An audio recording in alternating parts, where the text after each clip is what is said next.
It's May and it's cold again in Texas. It's cold again in Texas.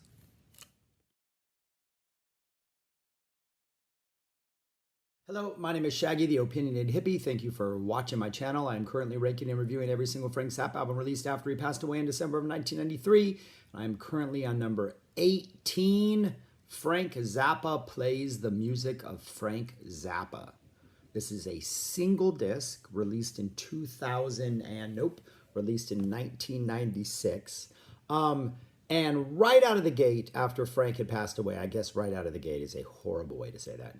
But shortly after Frank passed away, there were some really, really great Zappa releases. Civilization Phase 3 came out, Leather eventually came out, and then the first one that was sort of like new stuff. This wasn't in the pipeline. Nobody had been talking about this, but now here this is, was this. Frank Zappa plays the music of Frank Zappa. It was pricely. It was like $27, plus shipping and delivery. I think it was one of those I had to order on the phone from like Barking Pumpkin.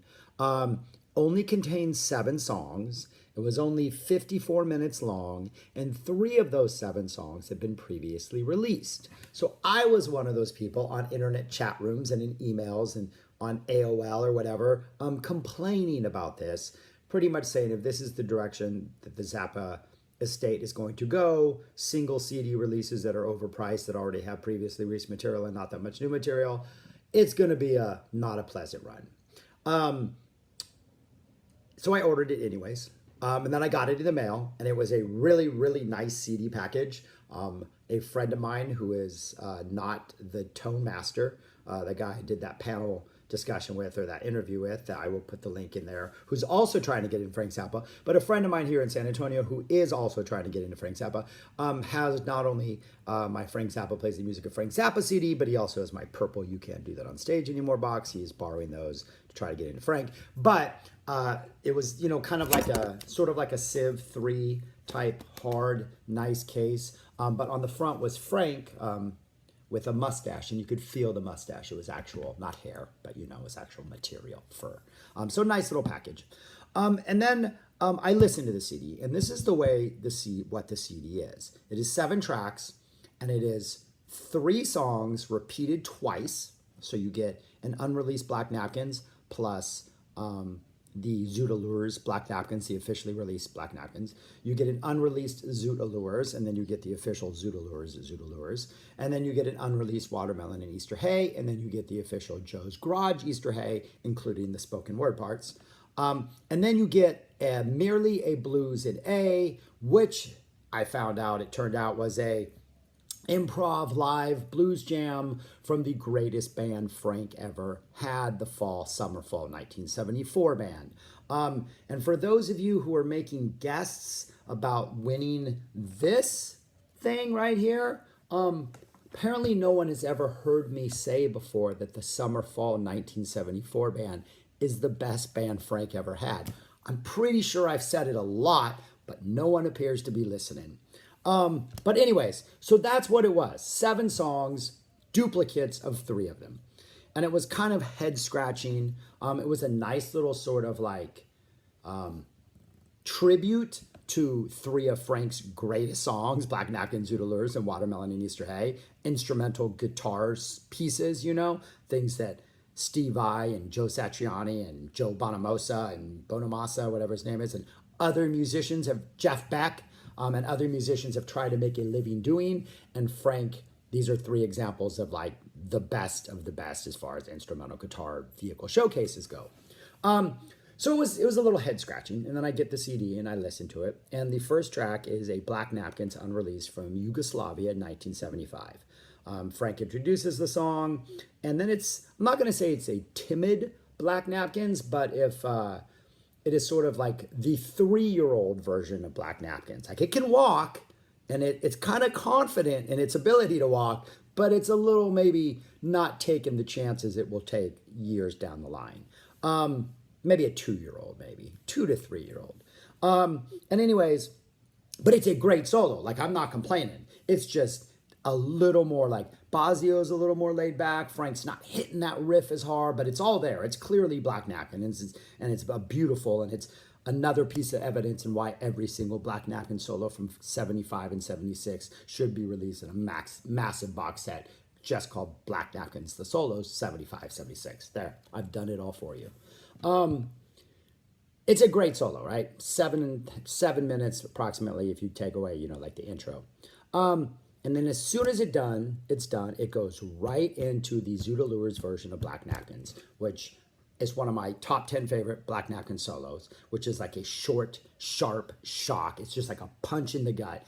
And even though it was a mere period of like 3 months between the Yugoslavian date, maybe 4 months, and this later Japan date, it is a much more confident, much more cocky, much more aggressive Black Napkins, that official one. It is tight, it is taut. There's not a wasted riff or lightning burst of lightning. Bozzio is ridiculous. I mean, this is one of Frank's most concise. It is like a ball of electricity and energy, and it is one of the most perfect things he has ever released. And as soon as that Yugoslavian solo ended and it kicked, it went right into that Zoot Allures official version, and just that energy went ba-da-da, ba-da, and then Bozzio was like, oh, this makes total sense why they packaged it like this, because I totally want to listen to this second Black Napkins again. It wasn't like, why did you put Black Napkins back to back? I need to listen to this again. Great. So after that, you get an unreleased Zoot Allures. This is from Tokyo. It is from the Zoot Allures. It is from the show that is 2 days after the Black Napkin solo, from where that comes from. It is a 15-minute Zoot Allures, because typically what it was on this tour was you got the main theme, like that skeletal theme, kind of the version that you hear on You Can't Do That on Stage Anymore, Volume 3. And then you get a solo, like a really nice, long, healthy solo. This might be my favorite solo part, other than the Black Napkins Zoot Allures, on this. It might even be better than that. It's a long 7 minute. It's weird. It's all over the place. It's kind of low key, but Frank has some really great moments where he's just kind of pulling the band along. And then after that, really nice, like Zoot Allures normal solo, you go into like 5 minutes of Ship Ahoy. The solo, which would then, Frank would take the one from 2 days before the Black Napkin show, February 3rd, and he would call that Ship Ahoy on Shut Up and Play Your Guitar. And it's one of those where he's using that like volt cutter or whatever it is, where it plays with the frequency, and he's like, wah, wah, wah, wah, and does that crazy stuff. So then you get 5 minutes of that. So the Zoot Allures almost feels like 3 different songs. Like, it almost feels like you get the intro, you get a really good solo, you get a great solo, you get that weird, Ship Ahoy part. And then after that, it goes into merely a blues in A. And you can hear Frank saying, hey, we're going to do a blues. Yeah, in G. No, in A, as he's telling the greatest band he ever had, the Summer Fall 74 band.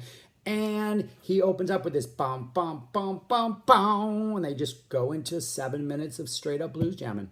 And it's Frank's solo the whole time, and the band is supporting him like only this band could support him. And it is just a lesson in how to play the blues, and it is ridiculous. And it is, I've always thought of this album, the more I listen to it, as like a meal, like I guess a 9-course meal technically, because you get like your first appetizer is that Black Napkins, that Yugoslavian. The second one is the official Zoot Allures, and that's like the bacon wrapped appetizer. That's the one that really like kicks your butt. Then you kind of get a salad with the maybe a soup or a salad, depending on what your preference is, with the Zoot Allures main theme. And then the solo itself is either a really hearty soup or a really just kind of varied salad, whatever your preference is.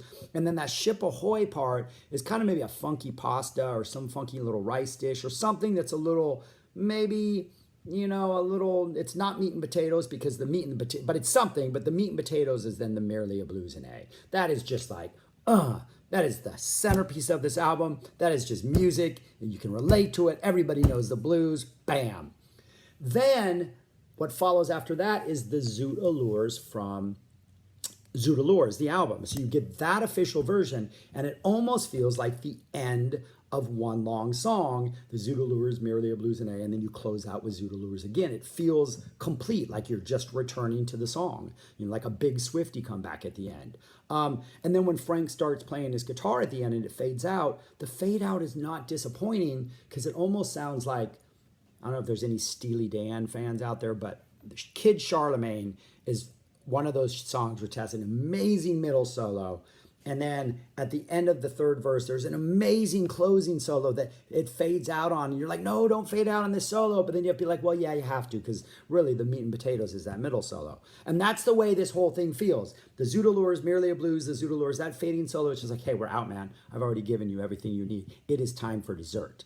And that Zoodaloo almost feels like a nice drink at the end of a meal, or maybe coffee if you're into that, like coffee after a heavy meal. Because then you got dessert. You got 2 courses of watermelon on a bed of Easter hay for dessert. You get a spring, February, maybe Jan, I think it's February 78 version. This is from the Bosio, Mars, O'Hearn band, so you get an early version of that. It's pretty much still exactly like Watermelon and Easter hay. The song is formed. It would just, continue to kind of, like Black Napkins, tighten the reins a little bit, though it didn't need as much tightening as the Black Napkins needed. And then after that, incredible solo. This was also released on the birthday bundle if you happen to purchase that. This is the same solo that's on the birthday bundle, which I don't think they sell anymore. It's a limited release. And then 2020.